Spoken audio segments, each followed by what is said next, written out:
नारायण।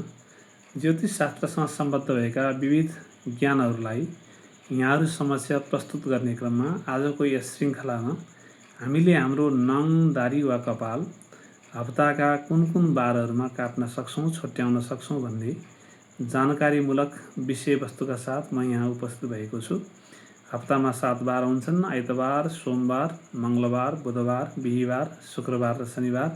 ती 7 बारहरूमध्ये आइतबार, मङ्गलबार र शनिबार गरी 3 दिनहरूमा अथवा 3 बारहरूमा नङ, दारी वा कपाल काट्नु हुँदैन, त्यो दिन निषेध गरिएको छ। यसै गरी सोमबार, बुधबार, बिहिबार र शुक्रबारका दिनहरूमा हामीले हाम्रो नङ, दारी वा कपाल काट्न सक्छौँ। त्यसमा मुहुर्त निर्धारण गरिएको छ। यसै गरी व्रत उपवासको दिनमा अनि आफ्नो जन्मदिनमा, जन्मबारमा पनि नङ, दारी वा कपाल काट्नु हुँदैन। यसै गरी चौथी, नवमी, चतुर्दशी, शुक्र र कृष्ण दुवै पक्षका तिथिहरू अनि सँगसँगै औँसी तिथिमा पनि नङ, दारी वा कपाल काट्नको लागि निषेध गरिएको छ।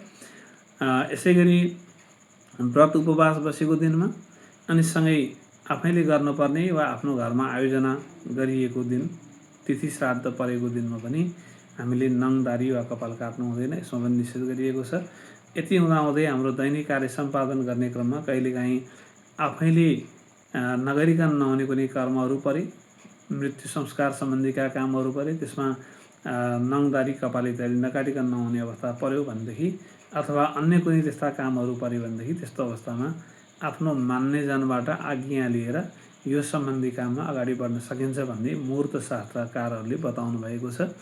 योभन्दा अगाडि यहाँहरूले के गर्नुभयो, कहिले काट्नुभयो मैले सोधिनँ, तर मैले यो जानकारी गराएपछि मुहुर्तले बताएका दिनहरूमा नै नङ, दारी वा कपाल काट्दाखेरि आयु आरोग्यता प्राप्त हुन्छ भन्ने कुरामा म आफू विश्वस्त हुँदै यहाँहरूलाई पनि विश्वास दिलाउन चाहन्छु।